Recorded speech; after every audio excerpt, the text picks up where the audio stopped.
Hi there. Real quick before we jump into the episode. If you enjoy this episode or any of the other episodes, be sure to give us a follow or subscribe. It would also be great if you shared it with a friend, or better yet, left a review so others can know how awesome it is. Thanks so much. And now, the episode.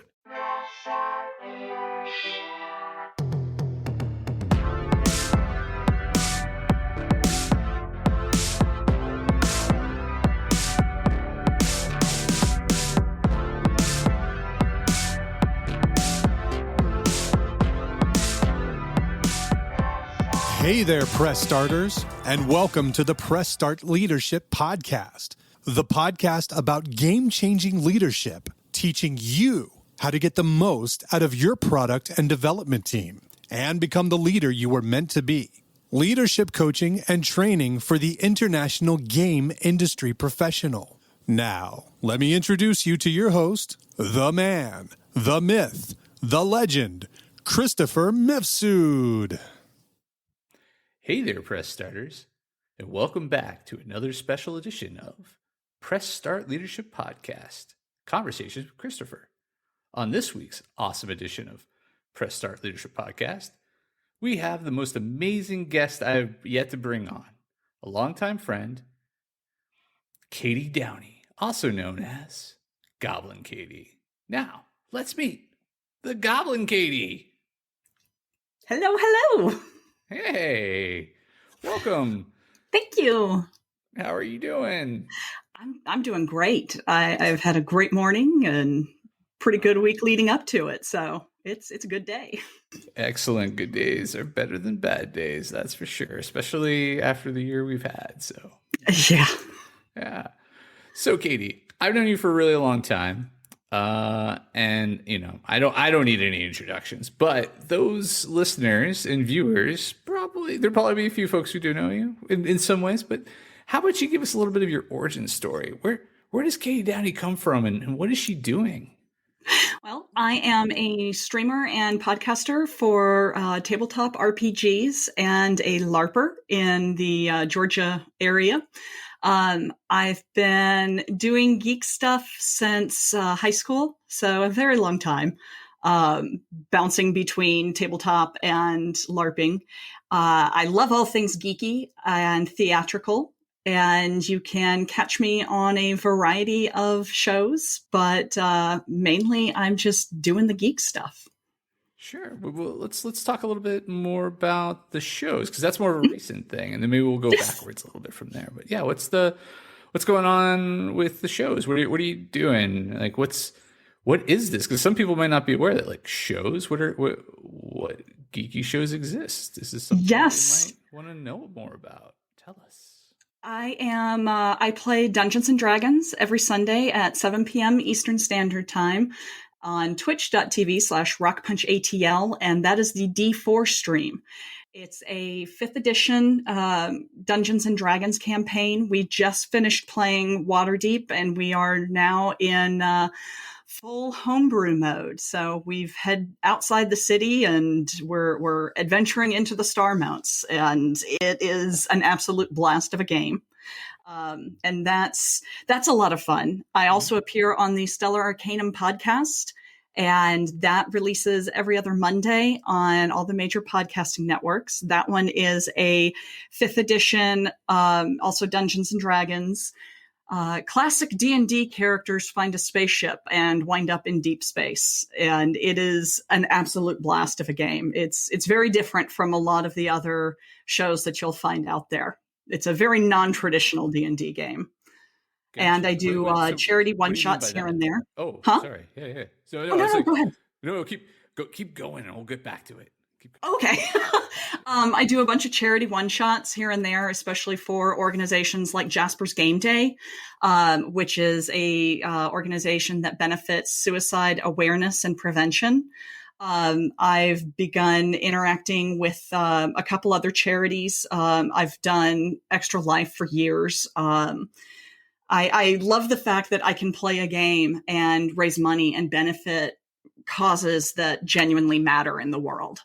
And then let's see what else. Oh, and I LARP. I play a game in Atlanta called Calamity, and it is a Weird West game, alternate history Weird West game. And oh my God, it's a delight. It sounds delightful. Deliciously delightful. Yes.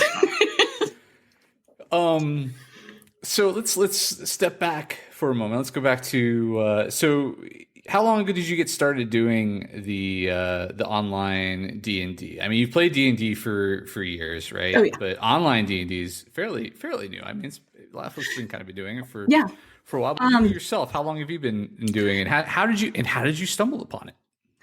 I actually had LARPed with a gentleman named Dustin Fletcher. He's one of the 2 DMs we have on D4. We run 2 DMs simultaneously. They run the game together, and it's brilliant to watch them play back and forth.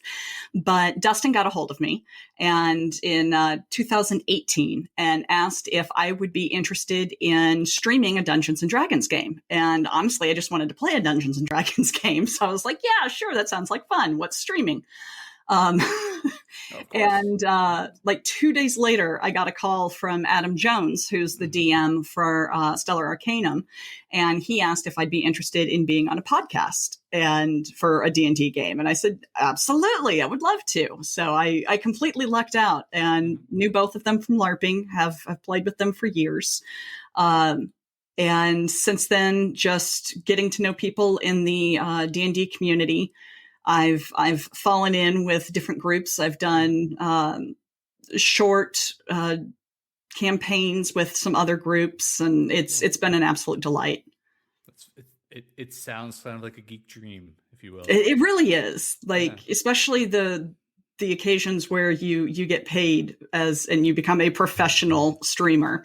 It just blows my mind that this is possible. Yeah, that sounds incredible. Yeah. Maybe tell a little bit about the experience of how that's grown, right? Like you had your first stream experience, you did some recordings for the podcast, and then it's not just showing up and playing, right? There's right. a lot more to it, right? You're on Twitter, right. You're out there promoting it, and you're building your community, and people are meeting you, so maybe walk people through like what that's been like. Yeah, sure. I'm sure they would love to hear it because you're a real person doing real things. You have a real life outside of this, and then suddenly you have this awesome side thing that's going on, and it's super cool. I like to call it my side hustle. Side hustle, exactly. Yeah. A lot of what I do is having an online presence. You do prep during the week, like for D4. The DMs will ask the Monday following our game. They'll say, "What do you want to do this week?" And we come up with a list of things that we want to attempt or accomplish, and we send that into them, and they kind of build where the story goes based on what we're wanting to do. So. There's a lot of off-camera thought and effort that goes into it. We also have puzzles and stuff that I'll sit down between games and look over my notes. I take copious notes during the sessions, and so I'll sit down. Oh yeah, I'll sit down between games and study my notes just to make sure I remember the stuff and see if any pieces fall into place while I'm able to focus a little more on them. Because streaming, you do have to be on and active listening, and it's not just playing the game. You have to perform while you're playing. But it's just click off. People are just like, eh. Yeah. I don't want any more of that. Yeah. People looking at their sheets. That's not fun. Right. Exactly. You guys are quite animated. I mean, some of the clips that come from your show are hilarious. I think just all the outtakes, or not. I guess they're not outtakes. They're takes of they're just so brief moments. Yeah, they're fantastic. So we have one from D4, the Rash Pants story. And that one, every episode before we come back, because we go on a break for about 20 minutes. It's a 4-hour show. So we play for 4 hours and we have a 20-minute break in there. And every time we're about to come back from the break, we play the Rash Pants story, which is just one of the funniest things that's happened on the show. It's an absolute blast. But The same with Stellar Arcanum. I don't take the best notes for Stellar Arcanum, but one of the other cast members, one of the other players, will take notes and she'll share them with us. So I'll go over them just to make sure I know what's going on and have a vague idea. My character's not much of a planner for that show, so I don't have to worry about it as much. Yeah, very nice. Well, that's super cool. So you build your personality, you build your online presence. You get you guys. I remember when the show was first starting out, you were getting a lot of traction pretty quickly. A lot of getting attention from WotC and some other stuff, right? There was the actual official Dungeons and Dragons and some making appearances, and then this build up to meeting other folks in the community and so forth. And you've been doing some of these, like you said, these charity groups. So maybe talk about some of these charity games and stuff you've done and where that's gone, because that's pretty cool, and who you've met, and Sure. I've been incredibly fortunate in the community. I've met some of the most amazing people. It's amazing to me that I have had the opportunities that I've had. Dustin and Devin did a lot of work up front getting D4 recognition. We're sponsored by some of the major brands, D&D Beyond, Beetle and Grimm, Pandemonium Warehouse, Eldritch Foundry. Those guys are insane. They do the crazy boxes and special I love them to death. They're amazing. I'm an official goblin of Beetle and Grimm. I have a union card and everything. I got to do a commercial for them, and as part of it, I had a union card and I kept it as a souvenir. So, but Matt and the whole gang, they're just absolutely amazing. Matthew Lillard. I've met Chris Perkins, who is just a lovely person, as kind and gracious as he could be. I met some of the cast of the Critical Role. Matt Mercer is exactly as kind and lovely a person as you hope he would be. He was gracious. I met him at the D&D Beyond party for Critical Role when they were doing the election. Between Liam and Sam for who was going to be president of D&D Beyond. And that was an amazing night. I felt like just a starry-eyed kid in a room full of important people. And it was a wonderful experience that I'm going to treasure for a long time. But I've come to be involved in amazing causes like Jasper's Game Day.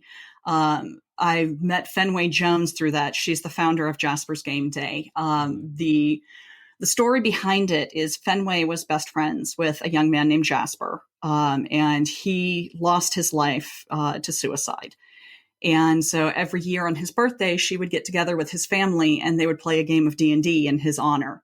And Satine Phoenix found out about this, and because Fenway was trying to make something more of it, and she got in touch with Satine Phoenix, and Satine helped her evolve it into a genuine charity. And she helped her with arranging the first Jasper's Game Day charity event. And Fenway is a remarkable young woman, just incredibly impressive. She's got drive. She's going to be a massive force for good in this world. And she has taken it. This year we're doing Jasper's Game Week, which is coming up.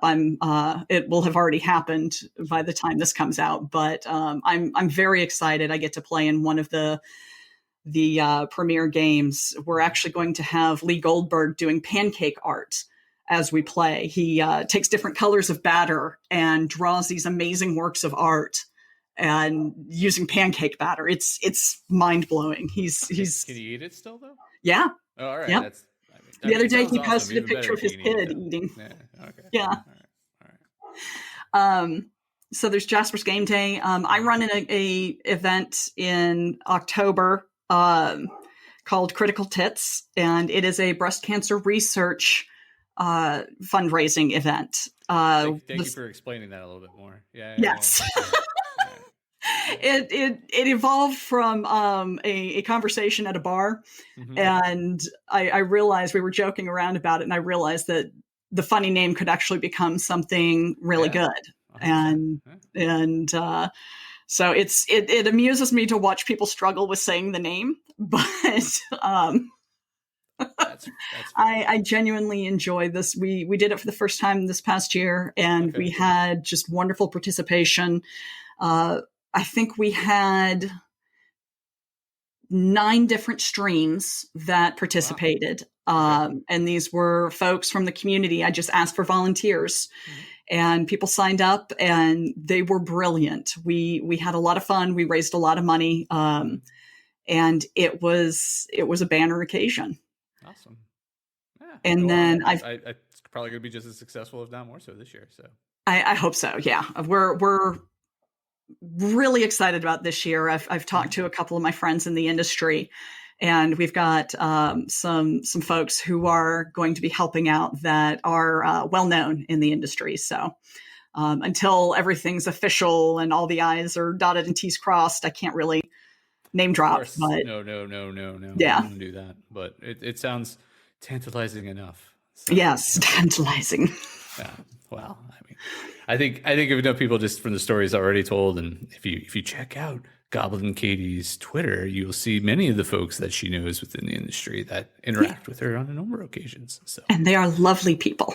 They are. You actually do have a fantastic base of folks that interact with you and discuss. I won't say fan base because a lot of them are friends and so forth. So it's just a good community. We'll go with community. Exactly. It's and that's the way I prefer to think of everything, as community. Rather, to me, saying fan puts sort of a barrier there that I'm not comfortable with, because I wouldn't get to do the things I get to do without support.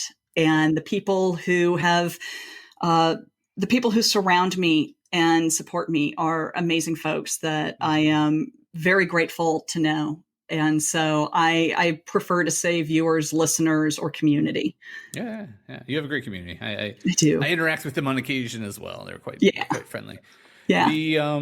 So just to segue a little bit off, gaming is one of my pillars, but I do like to touch on all the other pillars. And folks here, tend to come from a leadership background or want to be leadership, right? So a lot of the folks that I talk with and support and help and work with are new to leadership. And so I like to teach them leadership in what I consider the same way I would want to teach someone art, right? You don't show people bad art to teach them art. You show them good art, right? Yeah. You show them the best. So I like to ask my guests, what do you consider good leadership? To me, good leadership is somebody who leads through example, showing that what you're asking of others is something that you are aware of the steps involved. You are willing to take them yourselves, that you are not going to ask something of others that you're not willing to do yourself. I'm very much a lead by example kind of person. In the trenches, right? Side by side with the person, or, leading, right? Like, leading the way by doing. Yeah, I totally agree with you on that. Yeah. And I really don't like when folks do what I say, but I'm going to do this other thing. Do what I say, but not what I do is not. I apologize if you can hear my dog barking. Oh no, that's Stella. Okay. If we could bring Stella onto the show, I would. But no, yeah. The fact that she gets to be on the podcast by bark alone is fine. No worries. Yes. She's a star in of herself. She is. She's a. I'm pretty sure Great Dane, Staffordshire Bully mix. So she's 100 pounds of I'm going to do what I want. It's true. True. If you follow Katie, Goblin Katie on Twitter, you'll also get to see the occasional Stella photo, which is just for that alone is worth the follow. They're usually her laying in bed sleeping, but they're sweet pictures. I love her to death. But now I think that to be a good leader, you have to prove your own worth and not just ask the people who are following you to prove theirs. Yeah. Well, very true. Very true. All right. On to another serious question. What's your favorite donut?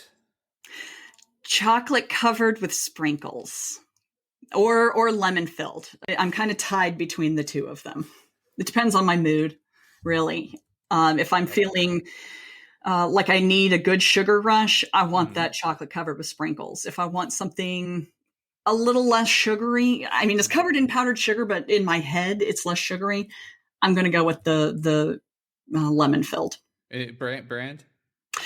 I like Dunkin' Donuts. Yeah, me too. All right, Yeah, that's fair. That's fair. Yeah. You know, I've never had the lemon filled. I don't. Oh, they're so good. They're so good. Avoided that. I think because usually like the filled donuts, especially Dunkin' Donuts, sometimes it's a crapshoot. Like you don't know what you're. Yeah. Because they're all powder covered, and so you're kind of like, is it chocolate filled? What am I getting is it here? Boston cream? Well, Boston cream will be chocolate covered, so it wouldn't be the same. Yeah. But Yeah. I don't think I've ever. Maybe I have. I don't know. If you get the chance, next time you have the opportunity, if you're at a Dunkin', ask for a lemon filled. It's filled with like lemon pudding. Yeah, but it's like neon yellow, right? Yeah. It could be classified as radioactive. I'm pretty sure it is, but it's worth it. All right, that's fine. Yeah. That's fine. Definitely worth a try on that one. I'll give it a shot. All right. Yeah. So going back to some notoriety on Twitter and in the D&D scene, Goblin Katie. Well, you've been Goblin Katie for long before that, but goblins like clickety clacks, and you are quite the clickety clack dice collector. In fact, a lot of the sponsors and so forth that exist on this show, I think, might come from your, I won't say obsession, that might not, obsession with dice. Obsession works. Yeah. Obsession. Yeah, I think so. So tell us, like, what got you, because I remember, if I remember correctly, you were starting off in this streaming D&D, and you've played D&D for years and tabletop, but you didn't actually have like a ton of dice to start off with, right? And then you started to pick them up again, and then what happened, Katie? Why did it happen? It started out because I had stopped playing tabletop games for about 10 to 15 years. I was just LARPing. And when the guys asked me if I wanted to play in the games, I said, yeah, sure. And realized I needed to pick up a set of dice because I didn't have any anymore. So I bought a set, and they were a silver metal set with turquoise inlay. And I was like, oh, these are really pretty. Okay. And I played a session with them, and they didn't roll real well. So I was like, okay, I need another set. Yeah. No, that's fair. Unlucky dice. You got to get a new one. Yeah. So I bought another set. And then I saw a set that was really pretty, and I was like, oh, I want those. But, oh, look at this website. It's full of pretty dice. Wow. And I started buying dice. I started collecting in January of 2019. And as of today, April of 2021, I have over 600 sets of dice. Sets. Right, that's to be clear. It's not 600 dice. I think we need to point this out. And for the listeners out there who don't know how many dice are in a set, it's like roughly what, 6 to 8? 7 to 11 typically. 7 to 11. So do the math, because I won't pull out your calculator. That's a lot of dice. It's a lot of dice. I have 2 shelves. I'm actually looking at them right now.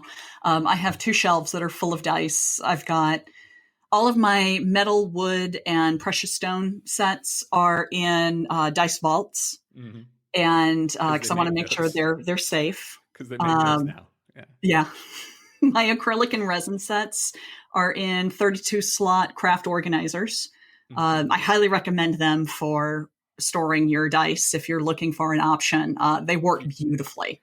If you have more than 2 sets, yes. Yeah, if you have more than 2 sets, then get a craft organizer. They're great. I'd say if you have under 10 sets, splurge and get some vaults for them. Hit me up on Twitter. I'll recommend some companies to you. Yeah.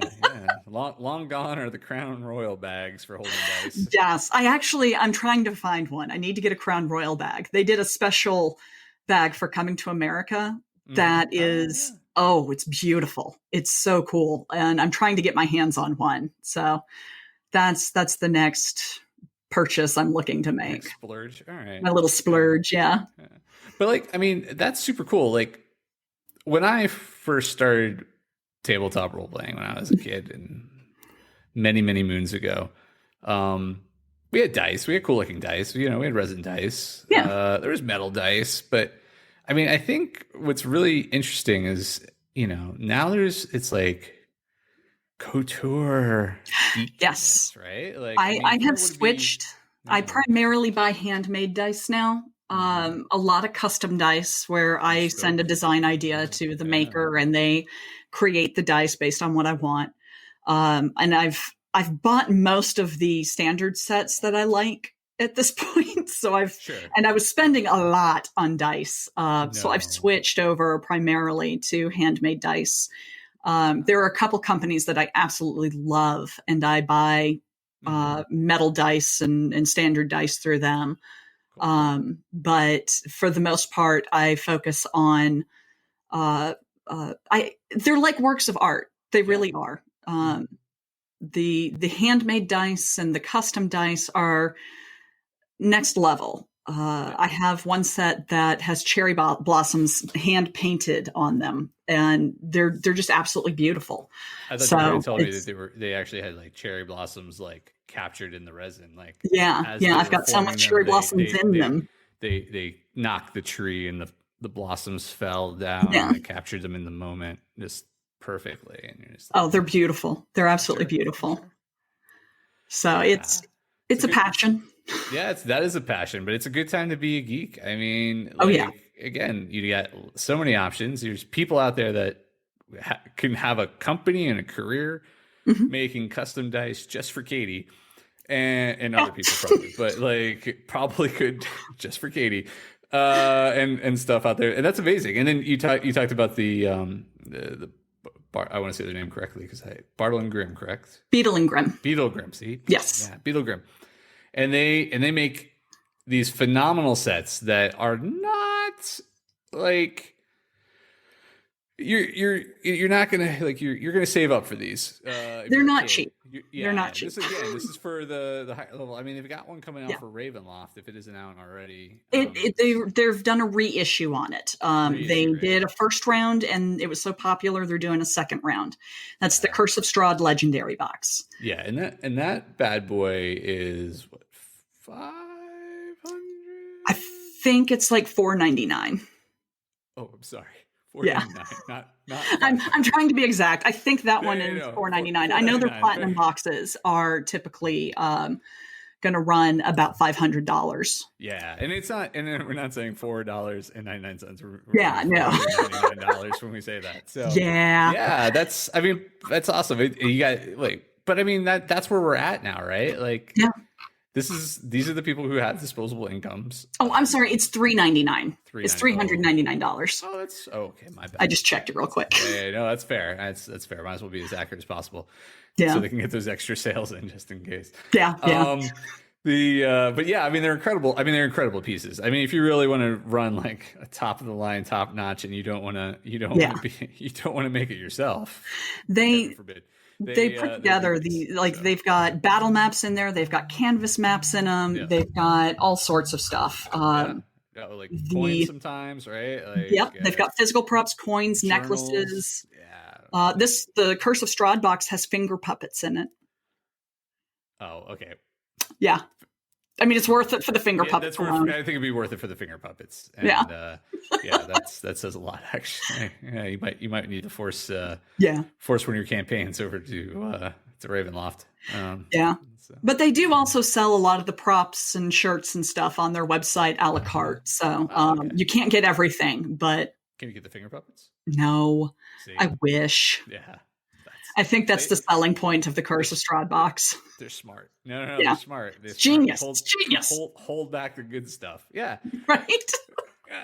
But I mean, we talk about it. So, miniatures used to be the thing. Now you've got custom dice. You've got 3D printers. So people are printing out their own miniatures and so forth nowadays. You've got these tables that some people are like, they're so expensive, but if you're going to buy a nice table anyway and you have your friends over to play, you might as well set it up so it can actually have a good utility more than just, eating your dinner set or breakfast. The good thing that I've noticed with the high ticket items in the geek sphere is you get what you pay for. It's quality, right? Yeah. You get really good quality for your money on a lot of the geek products. There's a reason for that, though. I guarantee you. Because we are not a quiet community. No. So we will make our opinions known. Yeah. Yeah. Heaven forbid. Yeah. There's a couple companies in the dice world that discovered that in the last couple years. So, yeah. Lessons learned. Mm-hmm. Painfully. Yeah. Well, that's cool. Yeah. So I'm going to divert over for a moment from geekdom for a bit, but we're going to come back Sure. because that's what I know well as well, quite a bit too. Another pillar, another thing important to me is mindfulness, meditation, and so forth. And I like to ask my guests, what is your Zen? How do you find mindfulness? And it's been a crazy year, and not everyone's people's heads have been all over the place. So finding Zen's been very difficult. So I'd love to know what any tips and tricks that you might have, or how you get by with all of that. Getting into nature is really big for me. I love going out. We've got a bunch of parks in my area, and I love going out to them and just walking through the woods. Sometimes I'll take Stella with me, but when I do that, I don't get very far because she has to smell everything. So I leave her at home sometimes when I really need to clear my head, and I just go out to these trails through the woods and walk them, and just the quiet and the sounds of nature rather than the hustle and bustle really help me kind of ground and center. I've found that some games like Minecraft, I can just play mindlessly and zone out. And when I need to get away from the things that are weighing on my mind, I will play some Minecraft and just lose myself in the digging. Digging and avoiding the creeps. Yeah, digging and avoiding creepers, and I'm good. I also have a friend who every Wednesday we get together on Zoom, and we call it clinking. We do like a happy hour clink, and we just hang out and talk about our last week and make each other laugh. Yeah, I was going to ask for more explanation on the yes. The foundation of the name is that we would each get a drink. Each of us would have an adult beverage, and we would reach up and clink at the camera. Yes. That's awesome. So that has been a major mental health promoter for me. I think that's pretty much where I get the majority of my centering and peace of mind from. No, I have a wonderful support network around me. So well, that's important too. Yeah, and I think that calls back to your community a little bit too, right? Like, sometimes if you're having bad days, and you give and receive both ways. So you're as much as you're sometimes asking, occasionally it's not actually much. Occasionally asking for like, hey, I had a bad day, and everyone's like, hey, how can we be there for you? I love the positivity you put out into the community as well. Like just telling people like things that they just need to hear or listen to. Yeah. Maybe they don't, but if they are that person, I think it's always nice to kind of see that message out there that like, hey, you're awesome, or well, I say that a lot, but like, you're who you are, you're doing great, whatever it is that you're doing today, and you've made it this far. I'm proud of you. There you go.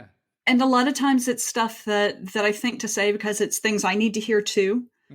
And acknowledging that you're not alone in your struggles and that you're not the only one who is having a difficult time facing this last year has been just a garbage fire of a year, and acknowledging that we're in it together, I think really helps. Sure. And I'm so grateful for the people around me, the way they, even just the silly things like posting a meme that made me giggle. That's a positive impact on my life. And that's something that I'm grateful for. So I try to extend that same support into the rest of the community. And I love on Sunday mornings, I get together with my friend Jordan and we stream classic World of Warcraft, and it's us just goofing around on a stream. And the regular folks who come in and hang out with us on that stream, I love them to death. They are just a bright ray of sunshine. It's the best possible way to start off my week, and I love it. there are mornings where I'm dragging to get to the computer, and I'm on there for 5 minutes, and they have me just smiling and laughing and having a good time. So it's a very supportive community.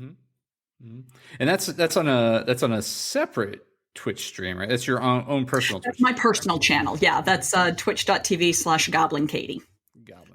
And we've toyed around this past week. We actually me and some of my friends started playing Minecraft on stream. And I think we're going to keep doing that. We had an absolute ball. Bunch of wonderful people turned out and hung out with us in chat. And it was very entertaining. Is that scheduled as well, or is that just random? It was random this week. We're actually looking at what day everybody's free. It was myself, Adam Jones, and Strike Red Kite. Okay. And Jordan was moderating the channel, but she was in our Zoom call as well, talking and joking around with us. And we had a blast. The folks watching had a blast. So we're looking at making that a regular thing. Nice. Very nice. I just go back to something you mentioned because I'm curious. So you're a Sunday is the start of the week, not Monday start of the week. Yes. Person. Okay. Yes. Fascinating. I'm always curious because that's very different wherever you go. Oh yeah. And it's so different that they actually give you the option in most calendars to decide whether or not you start your week on Sunday or you start your week on Monday. Typically, if it's a work-related thing, I start my week on Monday. Sure. But in general and overall, I consider Sunday the start of the week. Okay. Wow. Little trivia fact. Little fact about me. Yeah. So I think I've already touched this just the way you've talked, but I like to ask people about their if they aren't chronic gamers and they're leaders or meditation gurus, which I haven't had on yet. But so this would be the next set of questions that go into it. But what's your favorite tabletop system? Which I assume is D&D 5th edition. It is. D&D 5th edition is my favorite, closely followed by Fate Core. Okay. Yeah. And you've had a good session, and I mean I know you've done plenty of sessions in D&D 5th edition. Oh yeah, and but in Fate, so maybe tell the audience a little bit more about Fate Core because sure, it's one that I know a little bit about, but I'm sure people would love to hear. Fate Core is why you like it so much? I like it primarily because it's a very open system. It's very collaborative. There's not a whole lot of rules that structure how you play. Instead of using the standard polyhedral dice set, the 7 to 11 piece dice set, you use fudge dice, and they are 6-sided dice that have pluses, minuses, or blanks on them. And when you want to do something, you describe what you want to do. And you roll those dice, and you get successes or nothing. I don't want to say failure because that's not really. I get what you mean. It's like mishaps and so forth. Yeah, and based on what you get, the game master sets like a target for it, and based on what you get, you typically will succeed, but there'll be a complication if you didn't roll well. There you go. Yeah. And it's you build advantages that reflect later in combat. Like, I may flip a table over to provide cover, and somebody else could use that as cover to pop up and shoot over. And since they can kind of get a view around the table, they can get an advantage because they have a moment to aim before they fire. Things like that. And it allows everybody at the table to really build and shape the narrative in a team-oriented way. And I love that about the system. That sounds, this actually sounds like a really great, fun game. I've played it in the past. Well, I think Spirit of the Century is on the Fate system, if I remember correctly. It's pretty fun game as well. But I'm gonna be honest. I kind of feel like the reason you like this game is just an excuse to buy a different set of dice. You're not wrong. I was just there like, I only have 2 sets of fudge dice. Yeah, so I had to get more, and I had to get fancy ones. Make Do they make fancy fudge dice? They do. I've Okay. got some metal sets, and I've got there was a set I got that is it was a Kickstarter, and they're these really pretty acrylic, but the pluses on them are stars, and the minuses are lines that came off the stars, and they're so pretty. I love them. They're beautiful dice. So those are a little different. I've got some metal sets. But most of, and then I've got some blood splattered sets, because you got to have blood splattered dice. I mean, yeah. But I think I've got maybe a dozen sets. Fudge dice aren't as common; they're a little harder to find. I'll be honest, Katie. I didn't know if they were common enough for a dozen of them, to be honest. Yeah, barely, but yeah. All right, well. There you go. You learn something new every day. Yeah.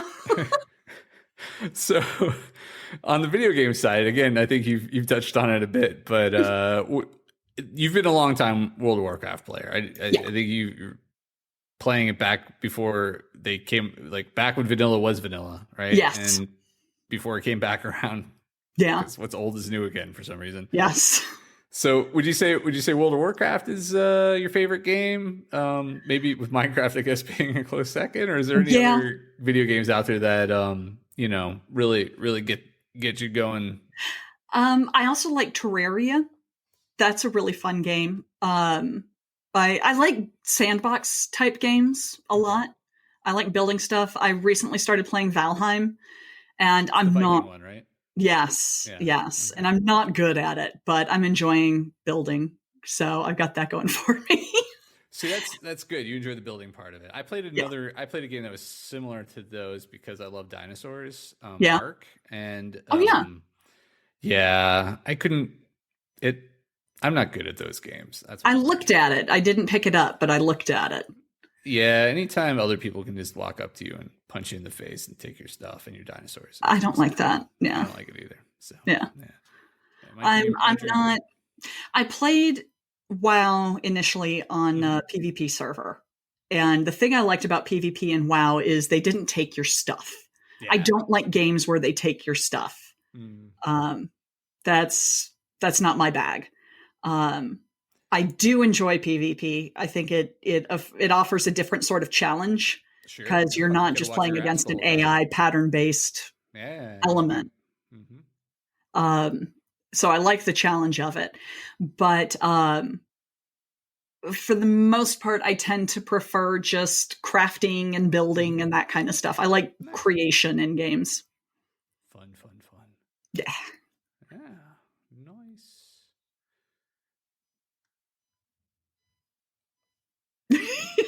For those of you on the podcast, I wish you could see Chris's face right now. So on another serious question, what's your favorite thing to put on a hot dog? Ketchup. Oh, I'm sorry. Yeah, that's it. I know, I'm a monster. No, it's all right. I had this question and I asked a lot of people it, and I didn't expect ketchup to come up as often as it does. And, it is the hot dog condiment. No, mustard is, but it's like I consider ketchup to be the antithesis of what goes on. But I realize that I might be the outlier for this because so many people have said. But I heard an interesting fact about this recently because I asked somebody else this question. It didn't come up actually. I didn't bring it up again when we followed up on it. But they've said that actually there's kind of a ketchup shortage, not in the sense that there's like a bottle ketchup shortage. Like there's plenty of that, but because of Corona, packets are in there's a ketchup packet shortage right now. Yeah, that's fascinating what happens to the world when certain things lifestyles change and so many people have started dining from takeout restaurants and drive-through that the demand on ketchup packets has increased and they can't keep up with it. Yeah, they should visit all of my old apartments. Just go to everybody's junk drawer. Just junk drawer, you will find plenty of ketchup packets there for sure. I'm not even questioning it. Go look in the junk/sauce drawer, and you'll find what you need. Right there next to all the soy sauce. Right. That's not Kinkoman. Yeah. Sorry, I had for those that were like, what was that long pause before the hot dog question? It was me blanking on what to ask next. So he got this delightful wide-eyed smile, though. Yeah, it was great. That's where I go to. It's a defense mechanism. It's like Puss in Boots and like other cute animals. They just go. I try to do that, like to try and dissuade the predators from taking me out. So it works. Yeah, it does. Yeah. It does. So another thing, I guess, for folks I find this interesting. So every guest that I've had on, they all do something special or different, or followed some. They follow their dreams, and they kind of have done something that's interesting. And as we touched on early on, you're playing D&D, streaming. It's not your career. You have but it is something that you are doing pretty passionately, pretty regularly, like to a point where like you're doing something with it, and it has momentum and has the potentiality for more cool things. And if anything, at least it's something that's filling your life with joy, and you're getting a lot out of it and experience. Yeah. For somebody out there who like is like, oh, I like doing D&D, and I like getting on streams, or I think I might, what can you recommend for people who want to get into this or try it or start, like some basic steps to, like, I mean, there's no guarantees in life, right? Right. That's for sure. But what would you recommend, at least for someone who wants to get started in this? What would you suggest they do? Honestly, one of my biggest suggestions is get on Twitter and get into the D&D community, or the tabletop RPG community. There are people who are looking for folks to join their streams all the time.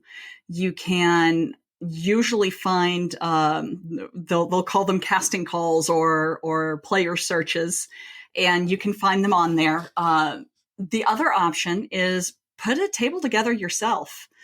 Everything right now is, with the streaming content, is open to anybody who wants to.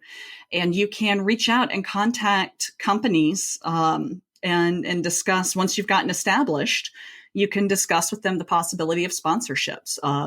You're probably not going to get in with WotC or one of the big companies right off the bat. They're going to want to see that you've got an audience that they can benefit from a relationship in. But when you get into it yourself, you have full control over what you put out, and that can give you the advantage of doing something unique that nobody else is doing. Watch other streams, see what works, what doesn't, and incorporate that into your own work. It makes a difference if you get a feel for what people like and what isn't working, what people don't necessarily care for. Do not expect to be Critical Role. They are the anomaly. The outlier? They are the outlier. They're the people who like mustard, it seems. They are the horseradish on the horseradish. A hot dog. Oh my god, they are the outlier. No, they had. That still sounds better than ketchup. But anyway, go on. Oh, you're weird. They had the advantage of already having an established fan base before they started, and what they put out is so incredible. They were able to snowball, basically. You're not going to have that starting out as a new stream. So don't compare yourself to them. You can take the things that appeal to you about them and try to adapt that into your own game, but don't expect to beat them. Find what makes you unique, what makes you great, and bring that to your game. It will make all the difference, and it will engage people. Yeah. And don't get frustrated. Yeah. Well, yeah. I mean, consistency. Remember, right? You're playing a game. Have fun with it. Fun, and it's a marathon, not a sprint. Yes. Right? Like it's not, I think a lot of people get confused on what they consider overnight successes. And I think you hit it well with saying, pointing out that Critical Role already had like Yeah. a They good were number all of people professional voice actors from who had a popular following. properties. Yeah. That came together and made another kick-ass product. Right. Yeah. And Yeah. they've improved over the years as well. Right. Like they didn't, Yes. they still actually had a pretty good show in the beginning, Yeah. But they've grown. they've grown and production values increased. Right. It's, Yeah. I The worked in production value, their comfort with what they're doing, and they manage to play characters while letting their own personality shine through. And that's, I think, one of the things that has really endeared them to the community is you've gotten to see who they are to a degree. And if you can bring that sort of energy, allow like with D4, we do sponsor shout outs at the beginning of our show. They're fun. And they are fun. We have a blast doing them. One of the other cast members, Patrick Logan, handles the sponsor shout outs for D&D Beyond. Mm-hmm. And he has me dying every week. And he does his sponsor shout out right before mine. So I'm usually just kind of sitting there staring at the camera going, I don't know how to follow that. I have no clue what to do now. Well, you obviously pull out a sock puppet or something. Yes, I have pulled out sock puppets. I have done sea shanties. I have belittled the wardrobe of our viewers. But it's a lot of fun. We have a really good time with it, and we have great relationships with our sponsors as a result. So it's good stuff. But just make sure you're having fun with it, because if you're not having fun, people will know, and it will translate, and they're not going to want to connect with what you're doing. So that's probably my best advice. That's great advice. I think it's great advice. And I think it rings true to building a community and finding love of what you do. And if you have passion for it, besides dice, you can achieve really fun stuff and enjoy yourself. And that does bring up another good point. Engage with your community. Yeah. These are the people who are letting you do what you want to do, who are supporting you, and you owe what you have to them to a degree. I mean, you're putting in your own work, and because it is work. It's not just showing up and playing a game. There's work behind it. But these are the people who support you, and without them, you'd just be playing in a void. So what's the point of streaming in a void? Like you need to show them you appreciate them as much as they appreciate you. I think it's great. Have fun, enjoy your community, build that community. Mm-hmm. I think, like Nike says, just do it. Yep. Yeah. So, Katie, as we come towards the end of this wonderful conversation of dice and D&D and leadership and walking in nature and Stella barking, what how can the listeners and the viewers, depending on where we're catching this, how can they get more Goblin Katie Downey? I'm assuming that's the first stop is just putting Goblin Katie, but yes, if you search Goblin Katie, as far as I know, I'm the only one who's really using that name, so you can find me through that. I'm on Twitch at Goblin Katie. I'm on Instagram at Goblin Katie. And I've got a Goblin Katie page on Facebook. I'm on Twitter at Goblin Katie, and Twitter's where I'm most active. You can also go to Linktree, that's linktr.ee/Goblin Katie, and it's GOBLINKATIE. And if you go to the Linktree, it's got links to all my stuff, from my Twitter to I've got lists for dice on Amazon and stuff like that. So that's a really good way to get to where I'm at everywhere. You can check the liner notes. It'll be. Oh yeah, see, there you go. Like I said, you can catch me every Sunday at 11 a.m. Eastern Standard Time at twitch.tv/Goblin Katie for Classic Brunch, where I play classic World of Warcraft with the wonderful and delightful D&D Jordan Lee. And we play that till about 2:00. At 7 p.m. Eastern Standard Time, you can catch me on D4 at twitch.tv/rockpunchatl. And that is an absolute blast of a game. We have a lot of fun playing that. We just had our 100th episode a couple weeks ago, so there's a lot of content there you can catch up on. But we have people who join in. Okay. Yeah. We have people who join in. And actually, right now isn't a bad time because we just left the city of Waterdeep. So we're starting out on chapter 2 of the campaign, basically. Perfect. We took a long time to get through Waterdeep Dragon Heist. we played Dragon Heist for about 2 years. So that's the level of role play and depth, because we went on side quests and stuff like that. So side quests. Yeah. I love side quests. Yeah. I'm a side quest junkie. Like I said, you can catch the Stellar Arcanum podcast on any major streaming service or podcasting service, excuse me. And we are hopefully going to be releasing new content in the near future.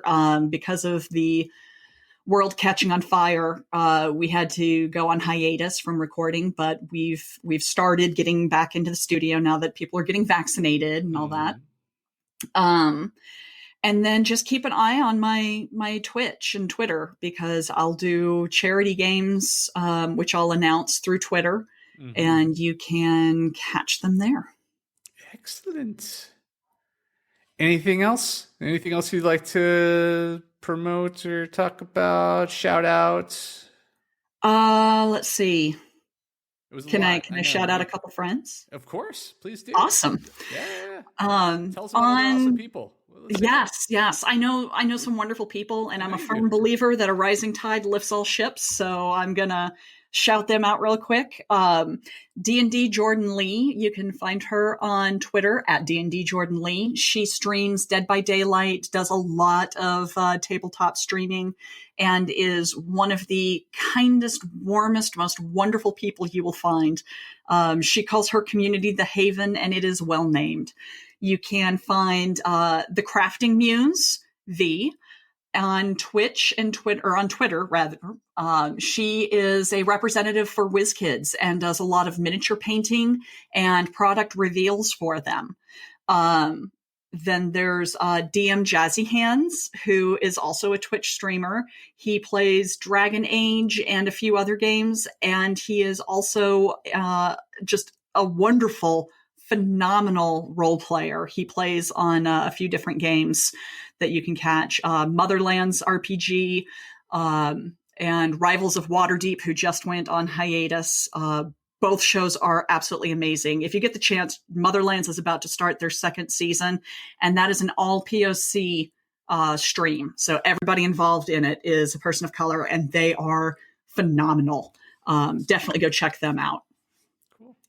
Well, we'll make sure to add those to the notes as well, so everybody can. Thanks. Yeah. All those folks. Yeah. No, it's so great. And what's so great is thank you again so much for joining us and sharing your awesome experience doing what you do and being you. So I'm pretty sure all the viewers and all the listeners will love you as much as we do, and I'm positive once you check out Goblin Katie, wherever all the million places that she's at, you'll find out just how much more wonderful she is than just what she was able to talk about here in this hour. So thank you so much again, Katie, for joining us. Thank you for having me. It was a wonderful experience. Excellent. And everybody out there, be kind to yourself. Yes. You're doing great. Perfect. That's this week's episode of Press Start Leadership Podcast. As always, thanks for being awesome. And if you haven't yet, make sure to give us a follow. Till next time. If you haven't downloaded my free ebook, 5 Heroic Leadership Skills, click on the link in the description. Tune in next week for your next episode of Press Start Leadership Podcast. Thank you.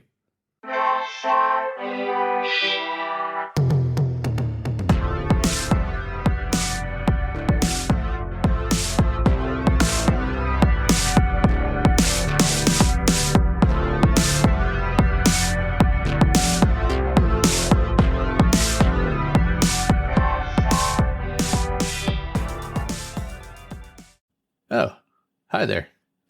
The episode's over, but thanks for sticking around till the end.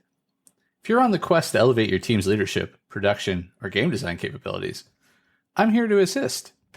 Leveraging extensive experience and a strategic approach, I offer personalized audits, bespoke workshops, and leadership retreat facilitation to drive your team toward excellence.